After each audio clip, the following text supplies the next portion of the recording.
is a consultant, speaker, and researcher specializing in medical decision maker.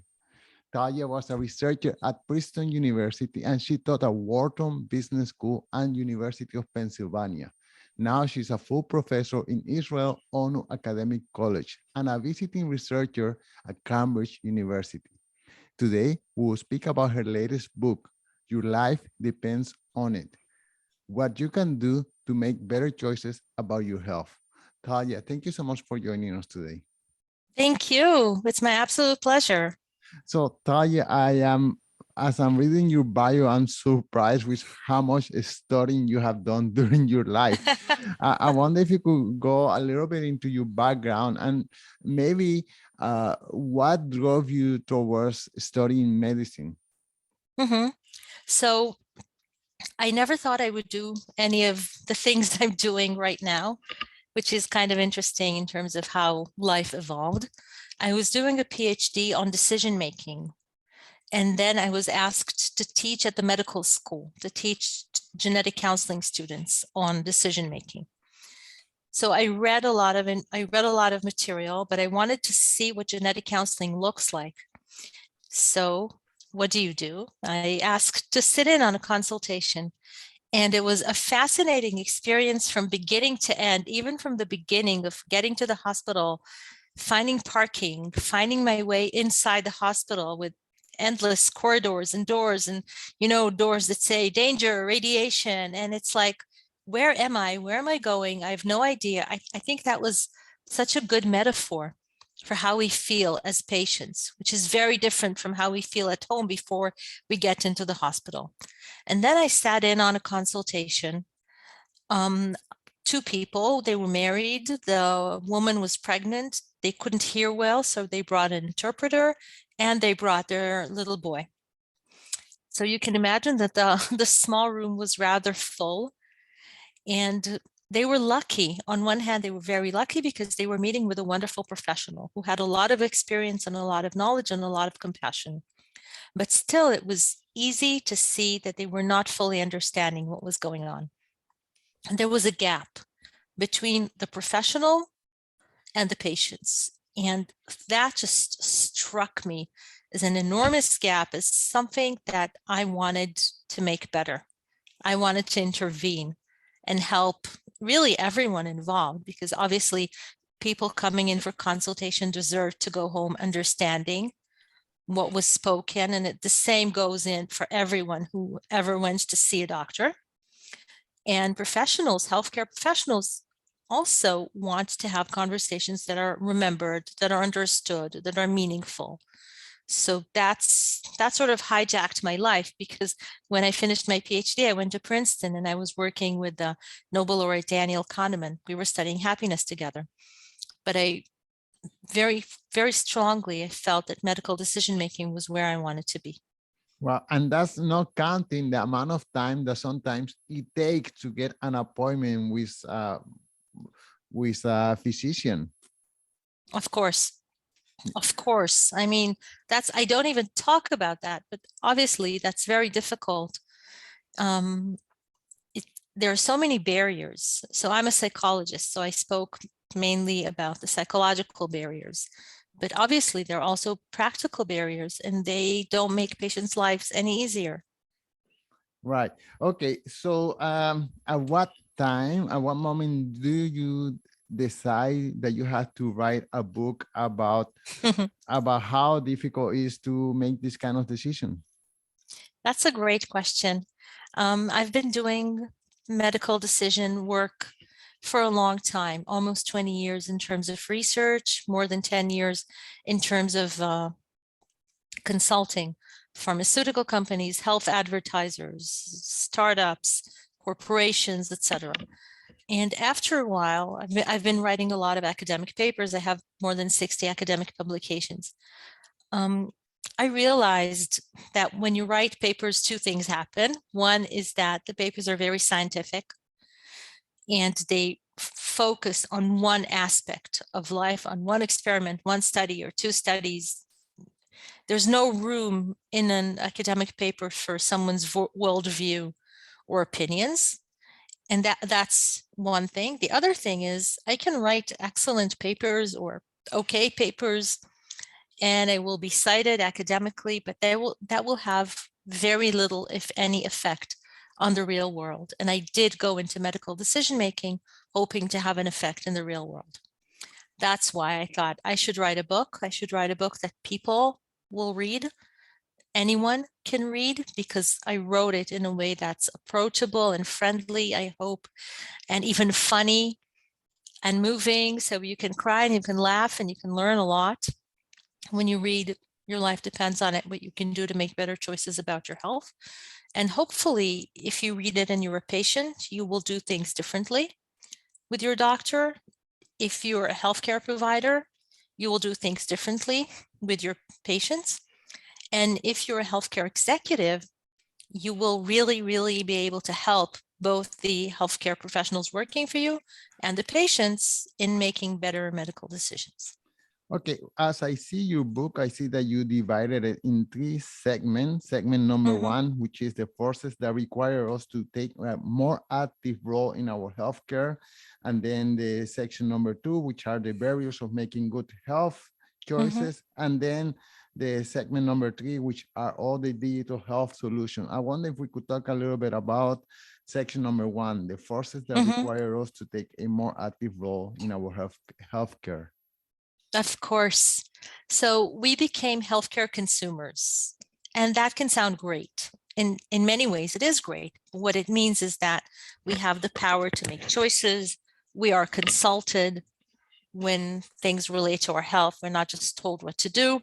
So that's really great. And it comes not just because of medicine, it comes because we live in a consumer culture. We're more accustomed to choice. We have a lot more information. There are legal forces demanding that we are involved. So in a way, it seems obvious that we will be healthcare consumers, just like we're coffee consumers or film goers or any of these things. So that's the great part, right? But it comes with a number of caveats. One of them is that when you're buying coffee, you can taste it and you know what it's like. And if you like it or you don't like it, and if you don't like it, then you just wasted $4.50 if you splurged on a good cup of coffee, right? The consequences, they're not the end of the world. With our health, it's different. The consequences are much more serious. The price is much higher, both financially, physically, emotionally, and we don't necessarily have the experience. We can't say, oh, I don't like this kind of coffee, I've had it before, when it comes to surgery, right? Because you've never had it. Or medication, we don't immediately experience the results of taking it. So that's hard in and of itself.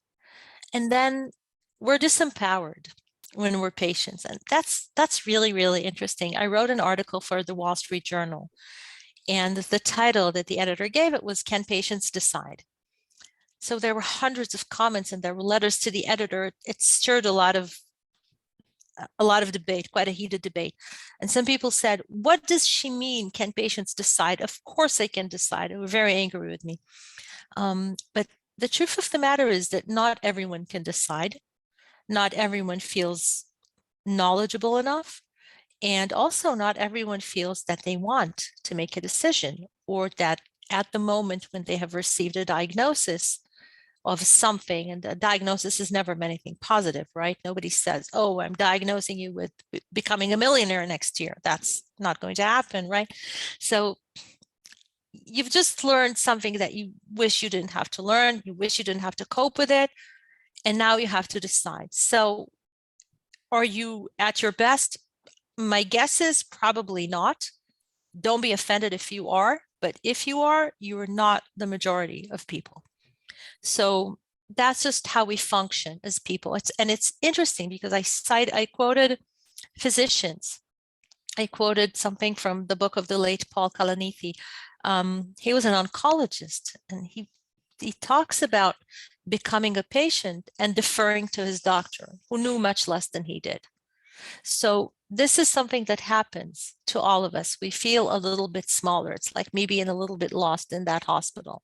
So we feel a little bit smaller, and that's to be taken into account. And then there are multiple just biases that happen to us. So for example, we like to process things very quickly. Quick and dirty is how our mind likes to work. That's, useful, again, with coffee, with a sandwich, with a movie. It's not really great when you need to choose something that's elaborate and requires a lot of thinking. But that's how we like to use our minds. And we resort to that even when we don't know much. So we will base our judgment on just a few pieces of information. And we may very well be wrong. We can also be lured by things like, emotion. So when someone offers us a treatment and says, oh, this treatment offers hope. That sounds great. Everybody likes hope, right? It's wonderful. And then we forget to ask, wait, but how many people will benefit from this? What are the chances that I will benefit from this? So we go with hope and we don't ask these annoying questions, which actually make the difference between thinking with system one, which is the quick and dirty way of thinking that's not based on a lot of information, and thinking with system two, which is the elaborate one. Right. So I see a huge gap in the medical service or in the health industry, which is something called preventive health. And that means we don't take steps to not to have to go to that hospital, not to have that conversation with the doctor. I mean, we all know that obesity is bad for our health, yet we go to the supermarket. Every time I go to the supermarket, I see all these people carrying the 2 little bottles of Coke and, all these horrendous food, all these Oreos cookies, not to mention any particular brand, but that's the one that just came. So, I mean, and of course, everyone who smokes knows that smoking can cause lung cancer, or anyone who I don't know, drinks excessive alcohol knows that is not great for their health.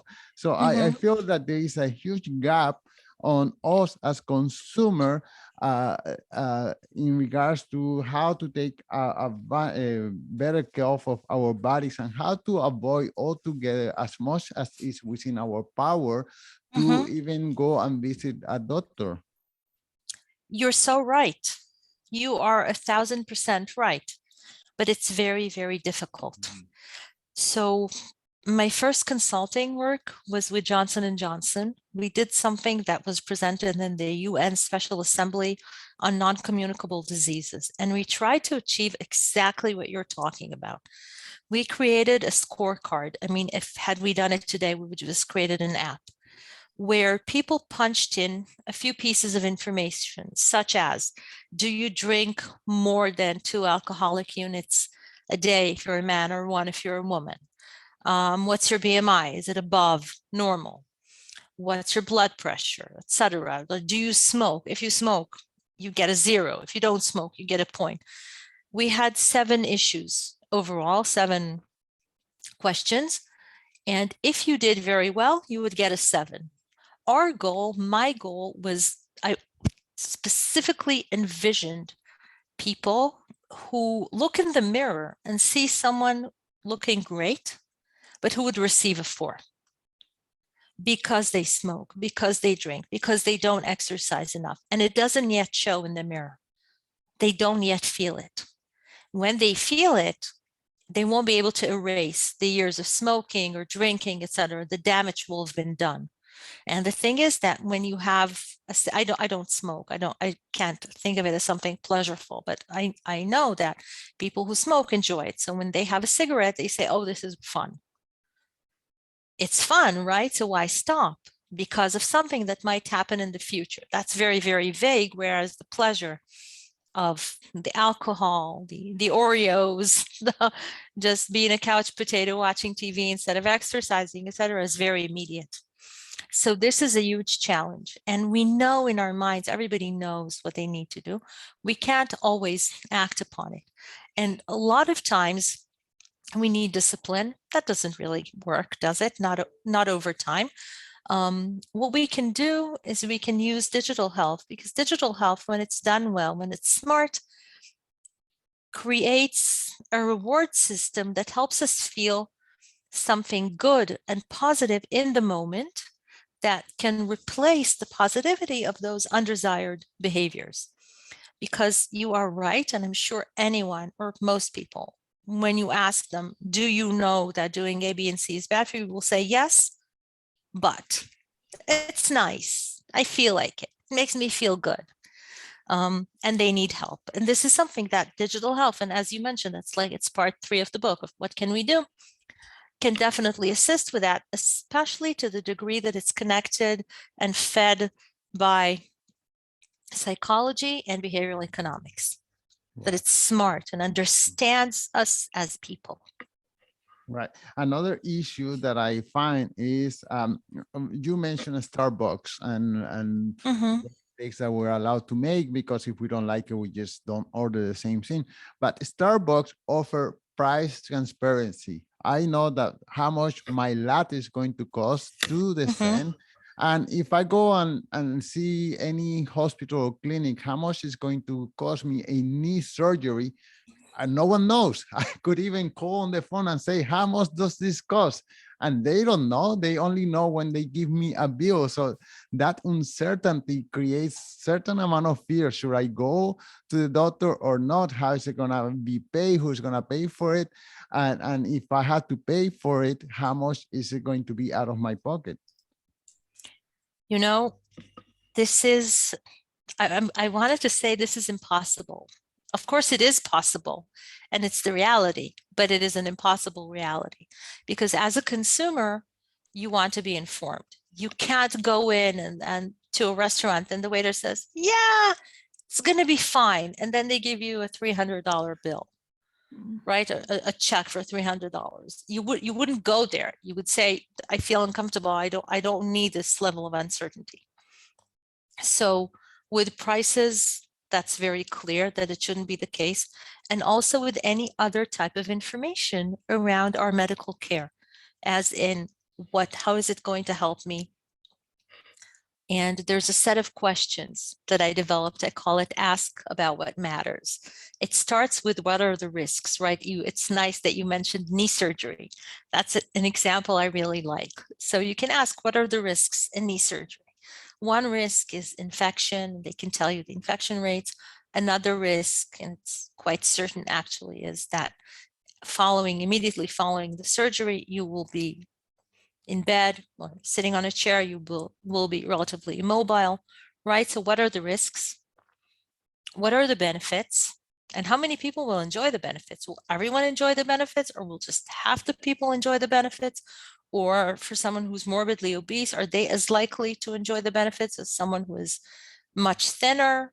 It's important to know what we're talking about. And then what are the alternatives? Is there anything else I can do, right? So maybe someone who's an athlete will say, I cannot be immobile for 6 weeks. That's going to kill me. What's the alternative? And the alternative can be physical therapy, but you have to be very diligent. And if you're that type of person, as we spoke about preventive medicine, you'll do it. And in a way, it's kind of funny because you talk about price and we don't usually think of price as a risk, but it is a financial risk, right? So to the degree that we don't know how much something costs and the amount of money that it's going to cost us can be prohibitive, that's definitely a risk. And we have to be informed of it. It really is genuinely impossible to decide based on no information. Right. And another thing that I see is that not all consumers have the same level of education and understanding. So I don't know, just a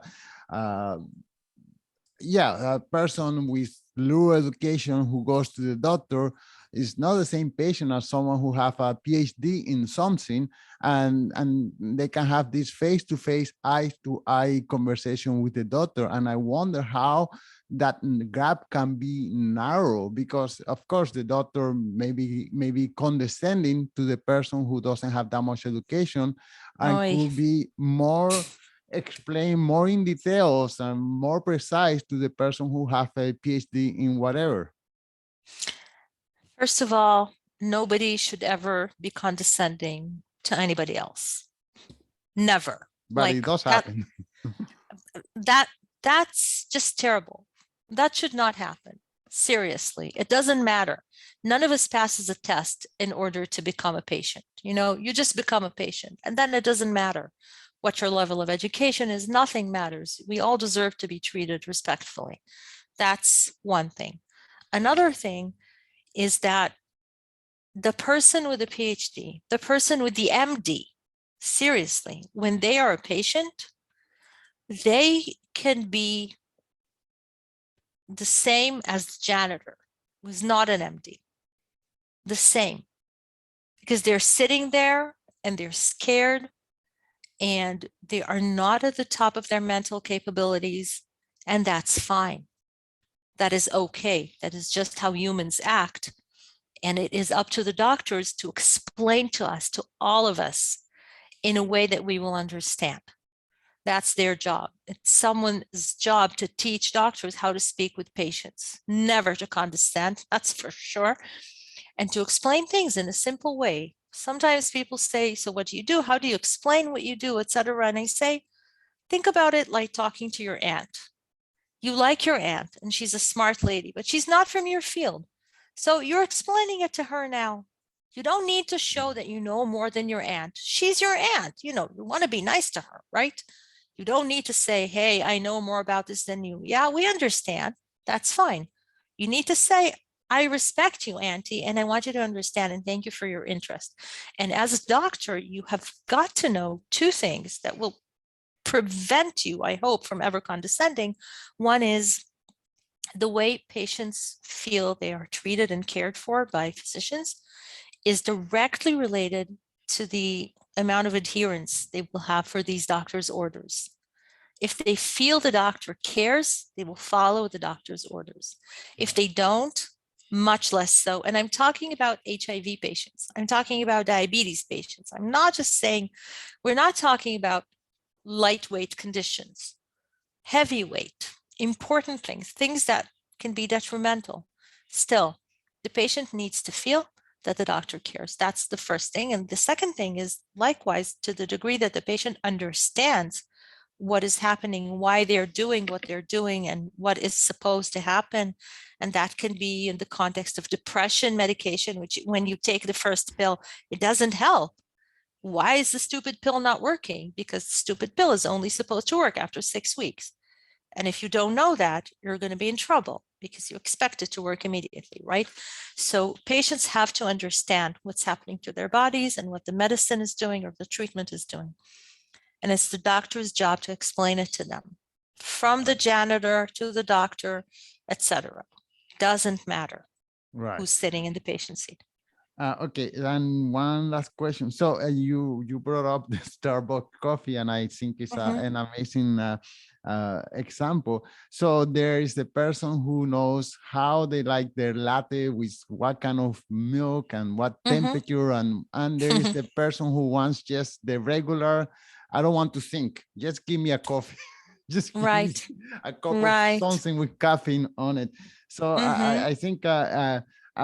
For example, I'm always afraid of information overload, and I just want the simple answer. So how can doctors deal with these two kind of personalities, who the one who want any minute details to go and verify it in the with Dr. Google later on, and the one who just say, just give me the standard.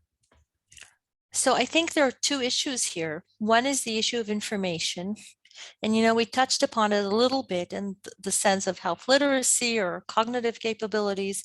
I think a doctor's best bet is to start from the simplest explanation and work their way down to the degree that the person is understanding what they're talking about and is even capable of grasping what the doctor is saying, because maybe they're too overwhelmed.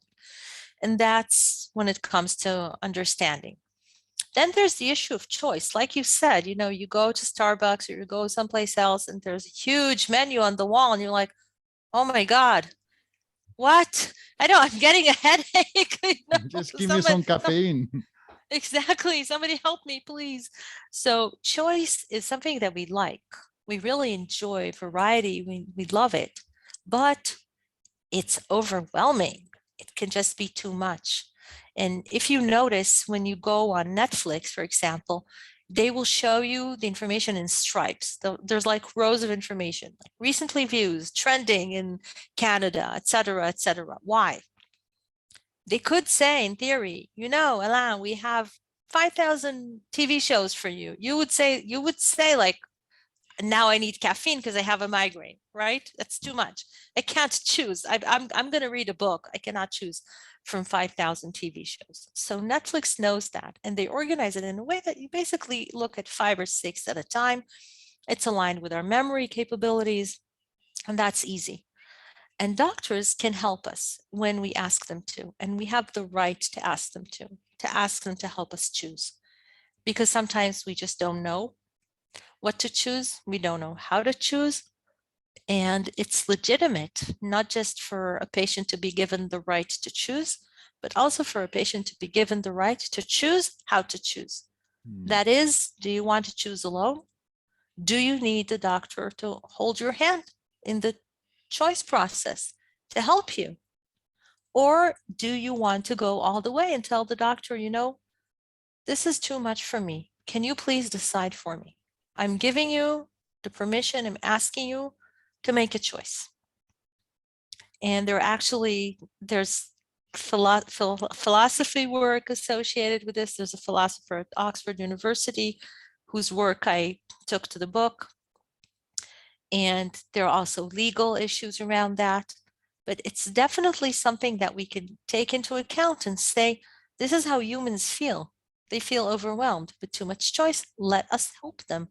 Let's not pretend we're doing the best thing for them when we're giving them choice that they cannot handle. Well, okay. I find that your book is beneficial to both doctors and patients equally. So I appreciate it very much. I wonder if you could give us one more time the title of the book and where can the listeners follow the work that you do. Of course. Thank you. First of all, really, thank you again so much for reaching out. The title of the book is Your Life Depends on It: What You Can Do to Make Better Choices About Your Health. My name, and that will help you find the book and find a ton of more information on me, on medical decision making, links to my webinars. There's a lot of beautiful information on health inequity and choice, etc. So my name is Talya with a Y, and the last name is Miron-Shatz. So if you want to go on my website, it's Talya with a Y, TalyaMiron-Shatz.com. And there you can find a link to the book and to the webinars and a lot of information. And I really encourage everyone to go on it. I put it out there so people can enjoy these resources and learn from them. And all the links will be in the show notes. So as soon as whenever you open your podcast app, you will be able to see all those links right underneath. Talya, thank you so much for your time. My pleasure. Thank you so much, Alain.